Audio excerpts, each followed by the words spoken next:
Hello students, welcome to Panchajanya IAS. ನಾನು ನವೀನ್ ಕುಮಾರ್. ಇವತ್ತಿನ the Hindu ಪತ್ರಿಕೆಯ ವಿಶ್ಲೇಷಣೆಗೆ ನಿಮಗೆಲ್ಲರಿಗೂ ಸ್ವಾಗತ. ಮೊದಲನೇ ವಿಷಯ, the US clarified that the recently announced $1 lakh hike in H-1B visa fee is one-time payment applicable only to new applicants, not to current visa holders or renewals. America H-1B visa ಶುಲ್ಕವನ್ನು ಏರಿಸಿಬಿಟ್ಟಿದೆ, $1 ಲಕ್ಷ. ಈಗ ಹೇಳ್ತಾ ಇದೆ, ಇದು ಈಗಾಗಲೇ visa ಹೊಂದಿರೋರಿಗೆ ಅಥವಾ ಯಾರು renewal ಮಾಡ್ತಾರಲ್ವಾ, ನವೀಕರಿಸುವವರು, ಅವ್ರಿಗೆ apply ಆಗೋದಿಲ್ಲ. ಯಾರು ಹೊಸದಾಗಿ H-1B ವೀಸಾಕ್ಕೆ ಅರ್ಜಿ ಸಲ್ಲಿಸ್ತಾರೆ ಅವರಿಗೆ ಮಾತ್ರ ಈ ಶುಲ್ಕ ಅಪ್ಲೈ ಆಗುತ್ತೆ ಅಂತ ಹೇಳ್ತಾ ಇದೆ. H-1B ವೀಸಾದ ಬಗ್ಗೆ ನಿನ್ನೆ ಸಹ ನೋಡಿದ್ವಿ. It's a non immigrant US visa that allows American companies to hire foreign workers in specialized fields IT, engineering and medicine.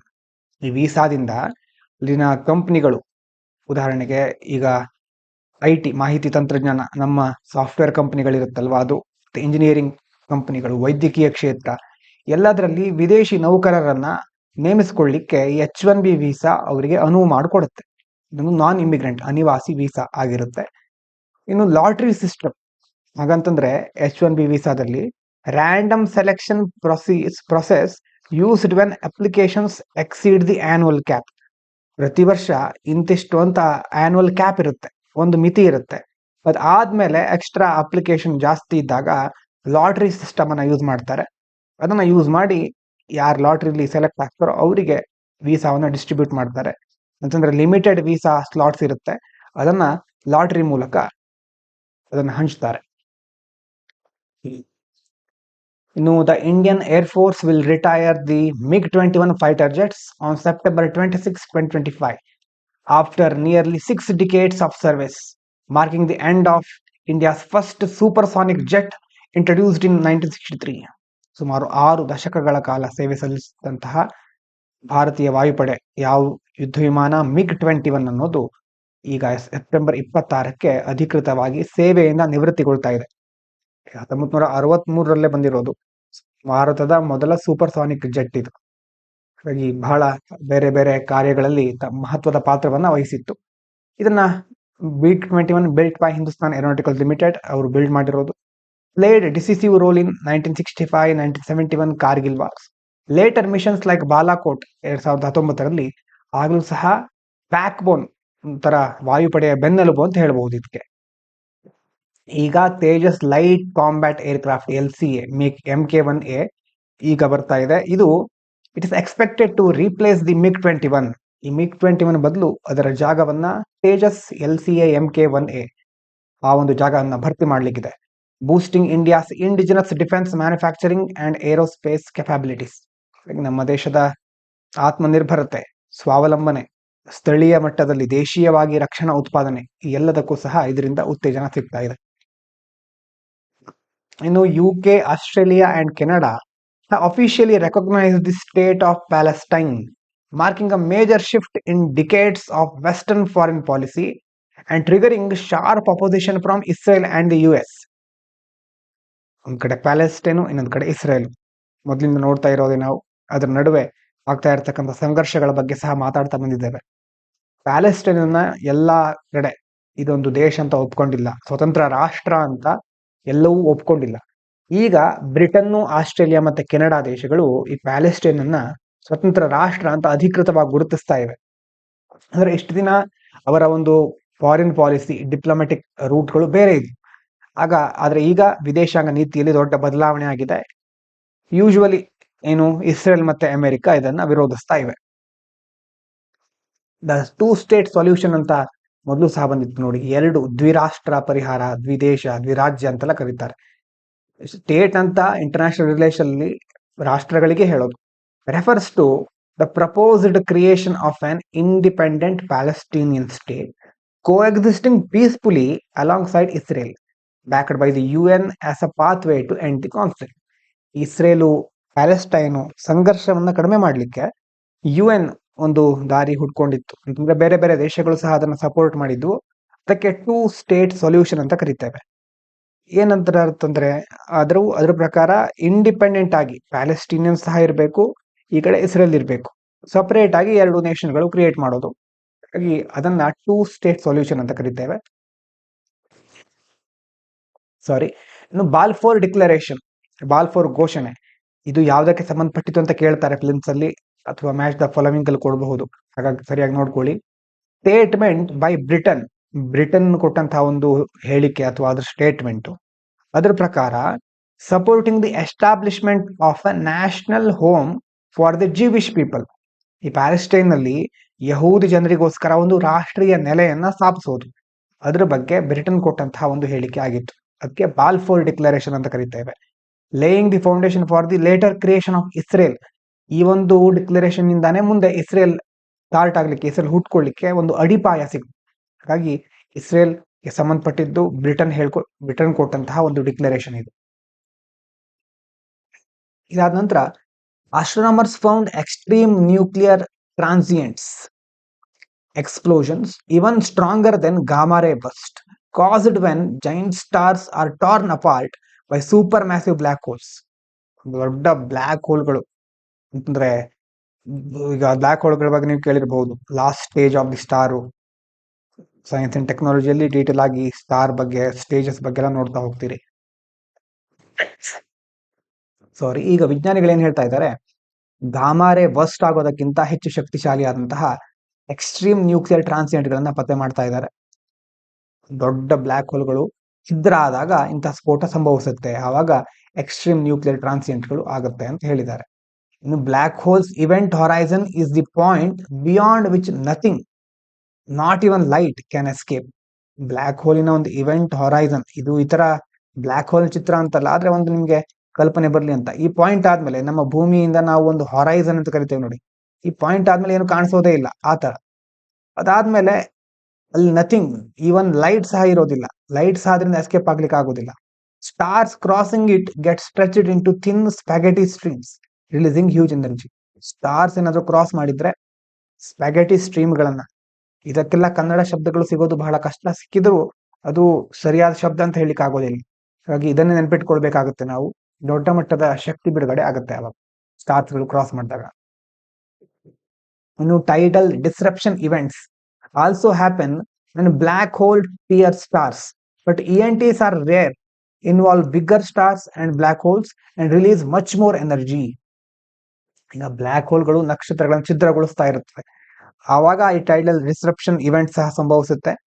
ENT ಅಂತ ಮೊದಲು ಹೇಳಿರೋದು ಅಂದ್ರೆ ಎಕ್ಸ್ಟ್ರೀಮ್ ನ್ಯೂಕ್ಲಿಯರ್ ಟ್ರಾನ್ಸಿಯೆಂಟ್ ಅಂತ ಇದೆಯಲ್ವಾ, ಇದು ಸಂಭವಿಸೋದು ಬಹಳ ರೇರ್, ಅಪರೂಪ. ಮತ್ತೆ ಇದರಲ್ಲಿ ದೊಡ್ಡ ನಕ್ಷತ್ರ, ಬ್ಲ್ಯಾಕ್ ಹೋಲ್ಗಳೆಲ್ಲ ಇರುತ್ತೆ, ದೊಡ್ಡ ಮಟ್ಟದ ಶಕ್ತಿ ಬಿಡುಗಡೆ ಆಗುತ್ತೆ ಅಂತಂದ್ರೆ ನೀವಿಲ್ಲಿ ನೆನಪಿಟ್ಕೊಳ್ಬೇಕಾಗಿರೋದೇನು, ಮುಖ್ಯವಾಗಿ extreme nuclear transient, gamma ray burst, tidal disruption event, ಇದೆಲ್ಲ ಯಾವ್ದಕ್ಕೆ ಸಂಬಂಧಪಟ್ಟಿದ್ದು, ಸ್ಪೇಸು, ಅದರಲ್ಲೂ ಬ್ಲ್ಯಾಕ್ ಹೋಲು, ಅದರ ಜೊತೆ ಮುಖ್ಯವಾಗಿ ಈಗ ಖಗೋಳಶಾಸ್ತ್ರದಲ್ಲಿ ಆಸ್ಟ್ರೋನಾಮಿ ಅದಕ್ಕೆ ಸಂಬಂಧಪಟ್ಟಿತ್ತು. ಅದನ್ನ ನೆನಪಿಟ್ಕೊಳ್ಳಿ. ಮತ್ತೆ ಸೈನ್ಸ್ ಅಂಡ್ ಟೆಕ್ನಾಲಜಿಯಲ್ಲಿ ಸ್ವಲ್ಪ ಡೀಟೇಲ್ ಆಗಿ ಬ್ಲ್ಯಾಕ್ ಹೋಲ್ ಬಗ್ಗೆ ನೋಡ್ತೇವೆ. ಈಗ ಕ್ವಶನ್ ನೋಡಿ ಒಂದು, consider the following statement regarding the MiG-21 fighter jets of the Indian Air Force. Was the first supersonic jet introduced in 1963. Correct? Built by HAL.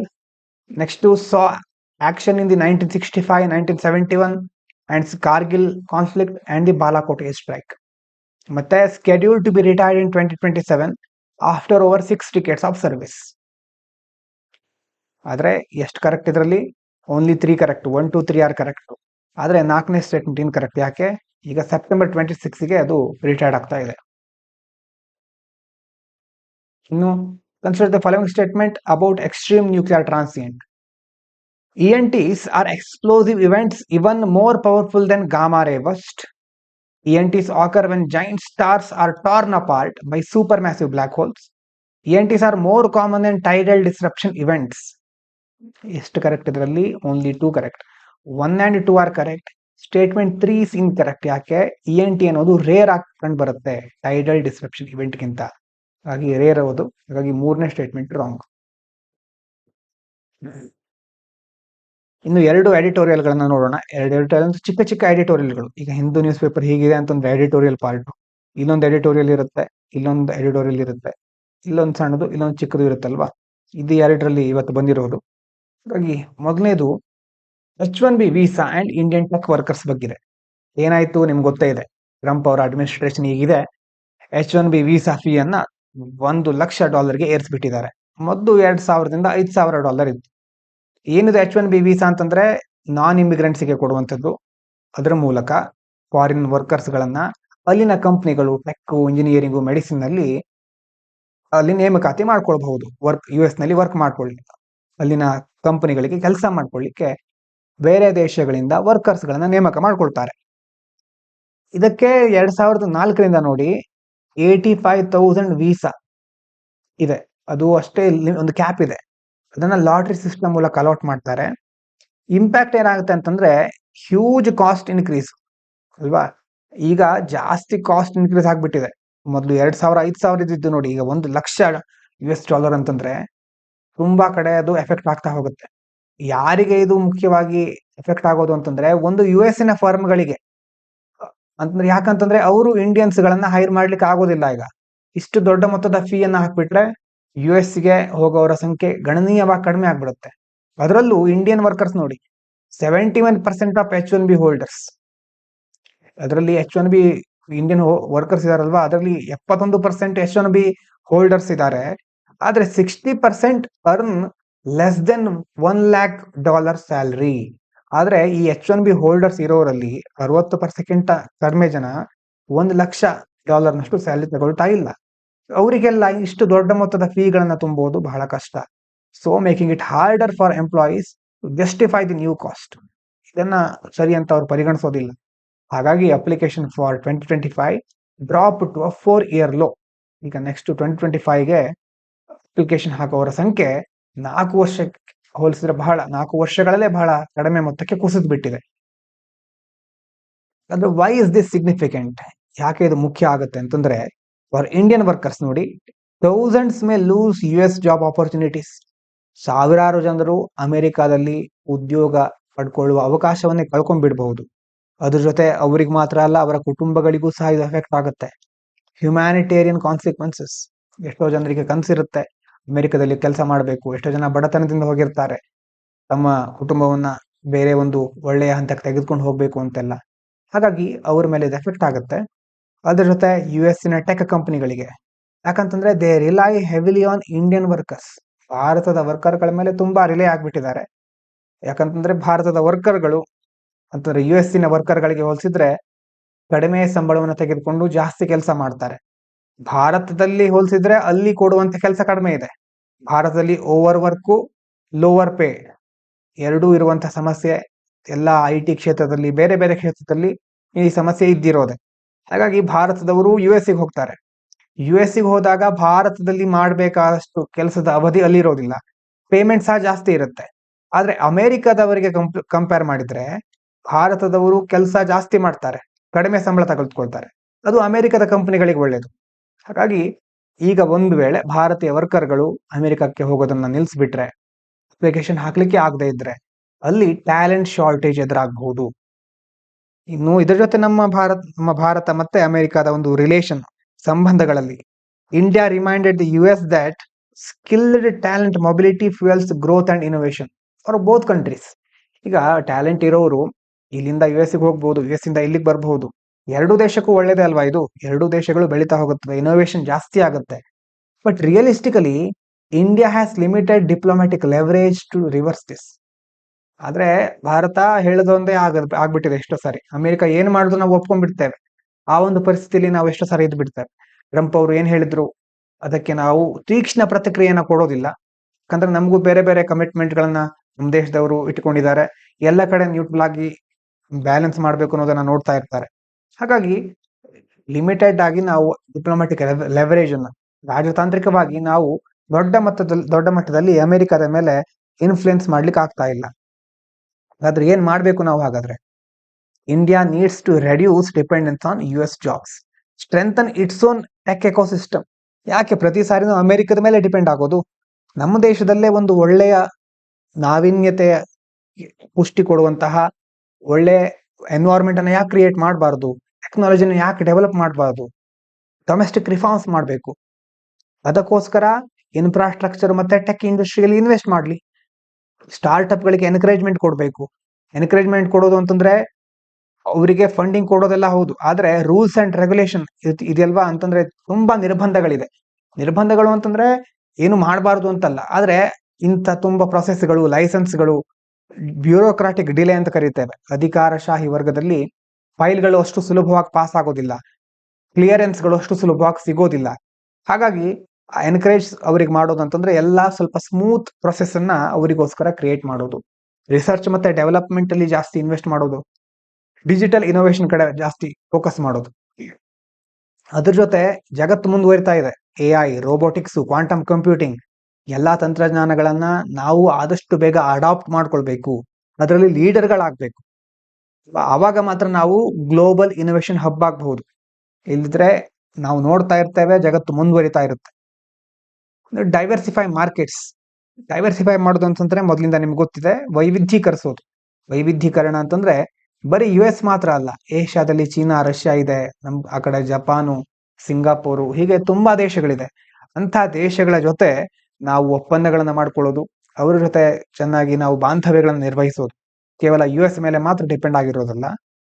ಮತ್ತೆ parts of Europe where protectionism is weaker, ಯುರೋಪಿನ ಕೆಲವೊಂದು ದೇಶಗಳಲ್ಲಿ protectionism, ಯುರೋಪ್ನಲ್ಲಿ ಹೇಗೆ ಅಂತಂದ್ರೆ ಅವರಿಗೆ ಆ ದೇಶದ ಆದ್ಯತೆಗಳೇ ಮುಖ್ಯ ಆಗಿರುತ್ತೆ. ಎಲ್ಲಾ ದೇಶಗಳಿಗೂ ಹಾಗೆ ತಮ್ಮ ತಮ್ಮ ದೇಶದ ಒಂದು ಸಂಕಷ್ಟಗಳಿರ್ಬಹುದು, ಆ ಸ್ಥಿತಿಗಳೇ ಮುಖ್ಯ ಆಗಿರುತ್ತೆ. ಪ್ರೊಟೆಕ್ಷನಿಸಮ್ ಎಲ್ಲಿ ಕಡಿಮೆ ಇರುತ್ತೋ ಅಂತಹ ದೇಶಗಳ ಕಡೆ ಮುಖ ಮಾಡೋದು. ಪ್ರೊಟೆಕ್ಷನಿಸಮ್ ಅಂತಂದ್ರೆ ನಾವು ನಮ್ಮ ದೇಶದ ಮಾರುಕಟ್ಟೆಯನ್ನ, ರೈತರನ್ನ ಸಂಕಷ್ಟದಿಂದ ಪಾರು ಮಾಡ್ಲಿಕ್ಕೆ ಅಂತ ಬೇರೆ ದೇಶದ ಮೇಲೆ ಹೆಚ್ಚು ಟ್ಯಾಕ್ಸ್ ಹಾಕ್ತೇವೆ.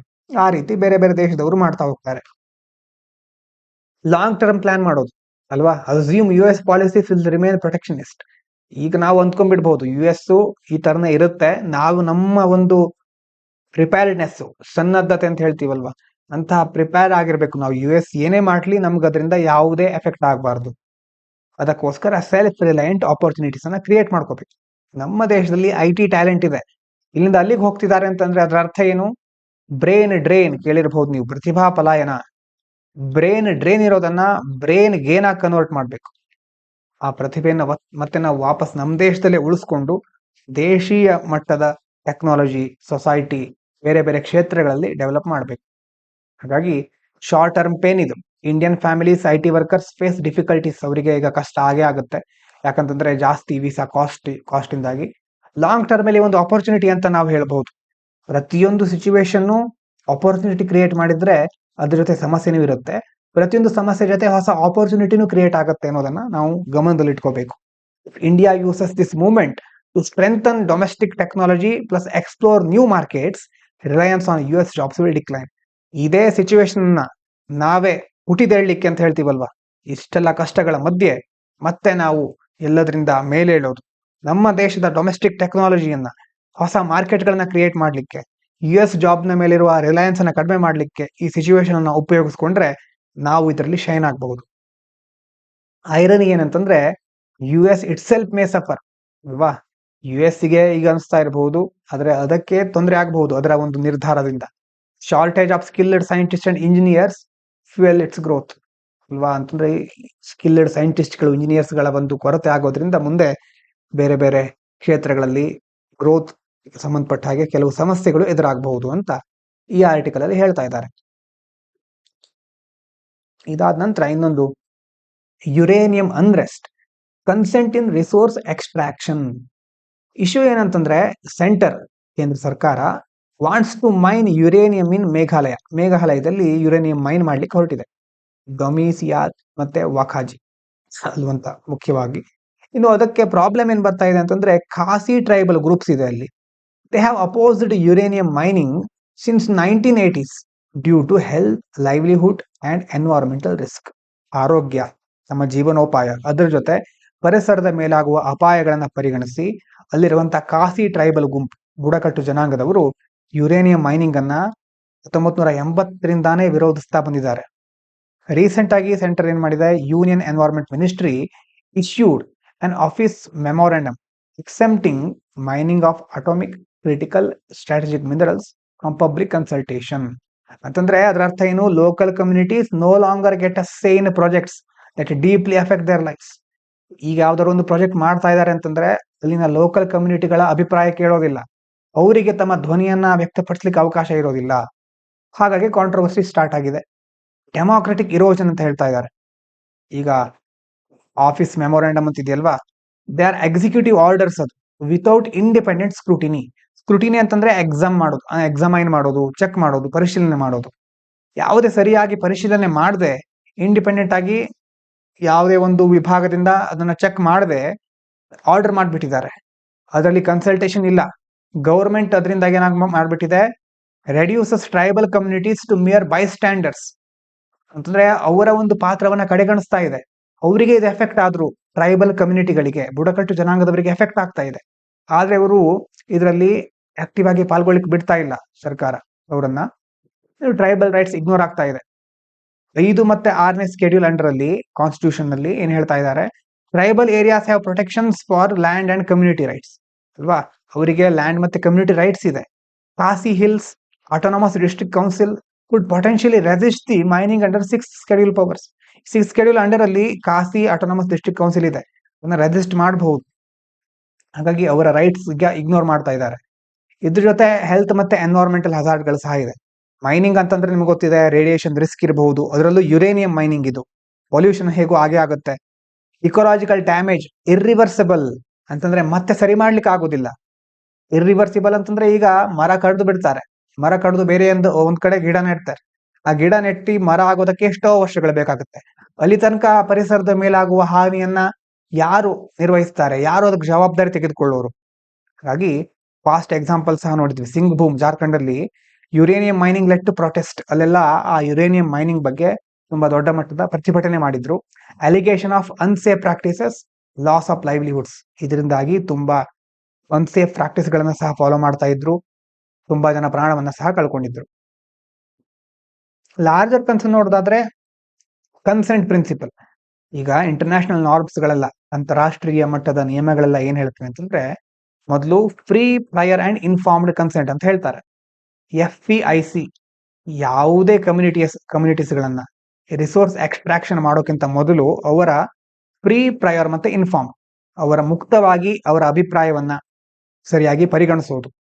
ರಿಸೋರ್ಸ್ ಎಕ್ಸ್ಟ್ರಾಕ್ಷನ್ ಮಾಡೋಕ್ಕಿಂತ ಮೊದಲು ಗೌರ್ಮೆಂಟ್ ಏನ್ ಹೇಳ್ತಾ ಇದೆ, no from the community is no longer seen as acceptable ಅಲ್ವಾ. ನೋ ಫ್ರಾಮ್ ದಿ ಕಮ್ಯುನಿಟಿ ಇದನ್ನ ಸರ್ಕಾರ ಒಪ್ಕೊಳ್ತಾ ಇಲ್ಲ.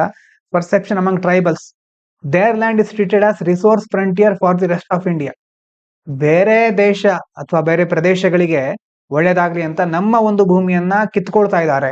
ನಮ್ಮ ಭೂಮಿಯಲ್ಲಿರೋ ರಿಸೋರ್ಸ್ ಗಳನ್ನ ಬಳಸ್ಕೊಂಡು ನಮ್ಮನ್ನ ಪಾತಾಳಕ್ಕೆ ತಳ್ಳಿ ಇವರು ಬೆಳೀತಾ ಇದ್ದಾರೆ ಅನ್ನುವಂಥದ್ದು ಆ ಟ್ರೈಬಲ್ ಗಳ ಪರ್ಸೆಪ್ಷನ್. ಇನ್ನು ಕಾನ್ಸ್ಟಿಟ್ಯೂಷನ್ ಮತ್ತೆ ಲೀಗಲ್ ಆಂಗಲ್ ನೋಡೋದಾದ್ರೆ, ನಿಯಾಮಗಿರಿ ಕೇಸ್ ನಲ್ಲಿ ಸುಪ್ರೀಂ ಕೋರ್ಟ್ ಅಪ್ಹೆಲ್ಡ್ ಟ್ರೈಬಲ್ ಗ್ರಾಮ ಸಭಾ ಪವರ್. 2013 ಆಗಿರುವಂತಹ ಕೇಸ್. ಅದರಲ್ಲಿ ಟ್ರೈಬಲ್ ಗ್ರಾಮ ಸಭಾ ಪವರ್ ಇಂಪಾರ್ಟೆಂಟ್, ಅದನ್ನ ಎತ್ತಿ ಹಿಡಿದಿತ್ತು ಸುಪ್ರೀಂ ಕೋರ್ಟ್. ಮೈನಿಂಗ್ ಅನ್ನ ರಿಜೆಕ್ಟ್ ಮಾಡುತ್ತೆ. ವೇದಾಂತ ಬಾಕ್ಸೈಟ್ ಕೇಸ್ ಅಂತ ತುಂಬಾ ಫೇಮಸ್ ಕೇಸ್ ಆಗುತ್ತೆ ಆವಾಗ. ಅದ್ರ ಜೊತೆ ಪಾಸಿಬಲ್ ಲೀಗಲ್ ಚಾಲೆಂಜ್ ಏನ್ ಬರಬಹುದು, Meghalaya communities may challenge OM in courts citing Niyamgiri 5th 6th schedule protection ಅಲ್ವಾ. ಮೇಘಾಲಯ ಕಮ್ಯುನಿಟಿಗಳು ಈಗ ಕೋರ್ಟಿಗೆ ಹೋಗಿ ಕೇಳಬಹುದು, ನಿಯಾಮಗಿರಿ ಕೇಸ್ ನಲ್ಲಿ ಈ ತರ ಒಂದು ರೂಲಿಂಗ್ ಇದೆ, 5th ಮತ್ತೆ 6th ಸ್ಕೆಡ್ಯೂಲ್ ಅಲ್ಲಿ ಪ್ರೊಟೆಕ್ಷನ್ ಇದೆ ಅಂತ. ಹಾಗಾಗಿ ಮುಂದಿನ ದಿನಗಳಲ್ಲಿ ನೋಡ್ಬೇಕು. ಪಾಲಿಸಿಗೆ ಸಂಬಂಧಪಟ್ಟ ಹಾಗೆ ಸೆಟ್ಟಿಂಗ್ ಅ ಡೇಂಜರಸ್ ಪ್ರೆಸಿಡೆಂಟ್ ಇದು ಪ್ರೆಸಿಡೆಂಟ್ ಅಲ್ಲ. If one OM exempts uranium from public consultation, similar rules could be applied to other minerals. ಒಂದ್ ಕಡೆ ಹೀಗೆ ಮಾಡಿದ್ರು ಅಂತಂದ್ರೆ, ಒಂದು ಮಿನರಲ್ಗೆ ಹೀಗೆ ಇದನ್ನ ಅಪ್ಲೈ ಮಾಡ್ಬಿಟ್ರು ಅಂತಂದ್ರೆ ಬೇರೆ ಕಡೆನೂ ಇದನ್ನೇ ಮುಂದುವರಿಸಬಹುದು.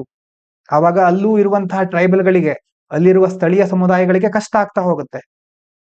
ವೀಕನ್ಸ್ environmental governance and democratic participation. ಒಂದು ಪರಿಸರ, ಇನ್ನೊಂದ್ ಕಡೆ ಮನುಷ್ಯರು ಅಂತಂದ್ರೆ ಪ್ರಜೆಗಳು. ಹಾಗಾಗಿ ಪ್ರಜೆ ಮತ್ತು ಪರಿಸರದ ಒಂದು ಭಾಗವಹಿಸುವಿಕೆ ಅಥವಾ ಅವರನ್ನ ಕನ್ಸಿಡರ್ ಮಾಡುವಂತಹ ಒಂದು ಪದ್ಧತಿನೇ ಬಿಟ್ಟು ಹೋಗ್ಬಿಟ್ಟಿದೆ. ಅವರ ಪಾರ್ಟಿಸಿಪೇಷನ್ ಇಲ್ಲ, ಡೆಮೋಕ್ರೆಟಿಕ್ ಪಾರ್ಟಿಸಿಪೇಷನ್ ಇಲ್ಲ, ಎನ್ವೈರನ್ಮೆಂಟ್ ಗವರ್ನೆನ್ಸ್ ಸಹ ವೀಕ್ ಆಗ್ಬಿಟ್ಟಿದೆ. ಇದರ ಜೊತೆ ಫೋರ್ಸಿಂಗ್ ಮೈನಿಂಗ್ ವಿತೌಟ್ ಕನ್ಸೆಂಟ್ ಅಲ್ವಾ, resentment to protest to instability, tribal ಏರಿಯಾಸ್ಗಳಲ್ಲಿ ಇದೆಲ್ಲ ಸ್ಟಾರ್ಟ್ ಆಗ್ಬಿಡುತ್ತೆ. ಇದರಿಂದಾಗಿ ಮುಂದೆ ಆಗೋದೇನು, long term damage to trust in government. ಸರ್ಕಾರದ ಮೇಲಿರುವ ನಂಬಿಕೆಯನ್ನ, ವಿಶ್ವಾಸಾರ್ಹತೆಯನ್ನ ಜನರು ಕಳ್ಕೊಳ್ತಾರೆ. ಇಂತಹ ಸಿಚುವೇಶನ್ ಅನ್ನೇ ಲೆಫ್ಟ್ ವಿಂಗ್ ಎಕ್ಸ್ಟ್ರೀಮಿಸಂ, ನಕ್ಸಲೈಟ್ಸ್ಗಳು ಅಥವಾ ಬೇರೆ ಬೇರೆ ರೀತಿಯ ದುರುದ್ದೇಶವನ್ನು ಹೊಂದಿರುವಂತಹ ಕೆಲವು ವ್ಯಕ್ತಿಗಳು ಬಳಸ್ಕೊಂಡು ಇವರನ್ನ ಸರ್ಕಾರದ ವಿರುದ್ಧ ಹತ್ಕಟ್ತಾರೆ, ಅವರನ್ನ ಹತ್ತಿಕ್ತಾರೆ. ಈ ತರ ಮಾಡ್ಕೋತಾ ಎತ್ಕಟ್ಟಿ ಅವರನ್ನ ತಮಗೆ ಬೇಕಾದ ರೀತಿಯಲ್ಲಿ ಉಪಯೋಗಿಸ್ಕೊಳ್ಳೋರು ಇರ್ತಾರೆ. ಅಮಾಯಕ ಜನರನ್ನ ಸರಿಯಾದ ರೀತಿಯಲ್ಲಿ ಬಳಸ್ಕೊಳ್ಳದೆ ದುರುದ್ದೇಶಗಳಿಗೆ ಬಳಸ್ಕೊಂಡು ಅವರ ಜೀವನವನ್ನ ಬಲಿ ಕೊಡ್ಲಿಕ್ಕೆ ಕಾಯ್ಕೊಂಡಿರೋರು ಇರ್ತಾರೆ. ಹಾಗಾಗಿ ಗವರ್ನೆನ್ಸ್ ಇಶ್ಯೂ ಸಹ ಬರುತ್ತೆ ಇಲ್ಲಿ. ಹಾಗಾದ್ರೆ ಏನ್ ಮಾಡ್ಬೇಕು? OM ವಿತ್ಡ್ರಾ ಮಾಡ್ಬೇಕು. Reinstate public consultation for all mining project. ಎಲ್ಲಾ ಮೈನಿಂಗ್ ಪ್ರಾಜೆಕ್ಟ್ಗಳಲ್ಲೂ ಪಬ್ಲಿಕ್ ಕನ್ಸಲ್ಟೇಷನ್ ಅನ್ನ ಮತ್ತೆ ನಾವು ಪಡ್ಕೊಳ್ತಾ ಹೋಗೋದು. ಮತ್ತೆ if local say no, government should explore alternative uranium deposits, substitutes or renewable energy strategies. ಅಲ್ವಾ? ಲೋಕಲ್ಗಳಿಗೆ ಅದು ಇಷ್ಟ ಇಲ್ಲ ಅಂತಂದ್ರೆ ಬೇರೆ ಒಂದು ಪರ್ಯಾಯ ಮಾರ್ಗವನ್ನು ಹುಡ್ಕೊಳ್ಬೇಕು ಸರ್ಕಾರ. ಬೇರೆ ಕಡೆ ಡೆಪಾಸಿಟ್ ಇರೋದು ಅಥವಾ ರಿನ್ಯೂಬಲ್ ಎನರ್ಜಿ ಸ್ಟ್ರಾಟಜಿಗಳೇನಾದ್ರೂ ಮಾಡಬಹುದಾ? ಅದ್ರ ಜೊತೆ ಡೈಲಾಗ್, ಮಾತುಕತೆಯಲ್ಲಿ ಬಗೆಹರಿಸ್ಕೊಳ್ಬೇಕೇ ವಿನಃ ಕೋಯರ್ಷನ್ ಅಲ್ಲ. ಅಂತಂದ್ರೆ ಬಲವಂತವಾಗಿ ಫೋರ್ಸ್ಫುಲ್ ಆಗಿ ಅವರನ್ನ ಇವ್ಯಾಕ್ಯುಯೇಟ್ ಮಾಡೋದಲ್ಲ. Engage with communities, explain risk and benefits and build consensus. ಅವ್ರ ಜೊತೆ ಎಂಗೇಜ್ ಆಗೋದು. ಎಂಗೇಜ್ ಅಂತಂದ್ರೆ ಅವ್ರ ಜೊತೆ ಮಾತಾಡ್ಕೊಂಡು ಏನಿದು ರಿಸ್ಕ್ ಮತ್ತೆ ಬೆನಿಫಿಟ್, ಏನಿದ್ರಿಂದ ಪ್ರಯೋಜನ, ಏನಿದ್ರಿಂದ ತೊಂದರೆ ಆಗಬಹುದು ಅನ್ನೋದನ್ನ ಅವರಿಗೆ ಎಕ್ಸ್ಪ್ಲೇನ್ ಮಾಡೋದು. ಮತ್ತೆ ಕನ್ಸೆನ್ಸಸ್, ಒಂದು ಒಮ್ಮತಕ್ಕೆ ಬರೋದು. ಅದರಲ್ಲಿ ಜನರ ಒಂದು ಅಭಿಪ್ರಾಯ ಸಹ ಸೇರಿರ್ಬೇಕು. ಹಾಗಾಗಿ ಈ ಕಡೆ ಡೆವಲಪ್ಮೆಂಟ್ ಸಹ ಆಗ್ಬೇಕು ನಮ್ಗೆ. ಇನ್ನೊಂದ್ ಕಡೆ ರೈಟ್ಸ್, ಟ್ರೈಬಲ್ ರೈಟ್ಸ್ಗಳು, ಎನ್ವೈರ್ಮೆಂಟ್ ಪ್ರೊಟೆಕ್ಷನ್ ಅದು ಸಹ ಆಗ್ಬೇಕು. National security needs cannot override constitutional protections of vulnerable communities. ಅಲ್ವಾ? ನ್ಯಾಷನಲ್ ಸೆಕ್ಯೂರಿಟಿ ನೀಡ್ಸ್ ಗಳಿಗೋಸ್ಕರ ನಾವು ವಲ್ನರಬಲ್ ಕಮ್ಯುನಿಟೀಸ್ಗಳ ಪ್ರೊಟೆಕ್ಷನ್ಗಳನ್ನ, ಅವರ ರೈಟ್ಸ್ಗಳನ್ನ ನಾವು ಓವರ್ ರೈಡ್ ಮಾಡ್ಲಿಕ್ಕೆ ಆಗೋದಿಲ್ಲ. ಕಾನ್ಸ್ಟಿಟ್ಯೂಷನ್ ಪ್ರೊಟೆಕ್ಷನ್ಗಳನ್ನ ನಾವು ಅಲ್ಲಗಳಿಲಿಕ್ಕೆ ಆಗೋದಿಲ್ಲ. ಅದಕ್ಕೂ ಸಹ ಗೌರವ ಕೊಟ್ಟು ನಾವು ಮುಂದಿನ ಕ್ರಮಗಳನ್ನ ಕೈಗೊಳ್ಳಬೇಕು ಅಂತ ಈ ಆರ್ಟಿಕಲ್ ಅಲ್ಲಿ ಹೇಳ್ತಾ ಇದ್ದಾರೆ. ಇವಿಷ್ಟು ಇವತ್ತಿನ ಮುಖ್ಯವಾದ ವಿಚಾರಗಳು. ನಾಳೆ ಭೇಟಿಯಾಗೋಣ. ಎಲ್ರಿಗೂ ಧನ್ಯವಾದಗಳು. ಇದು ಪಾಂಚಜನ್ಯ IAS.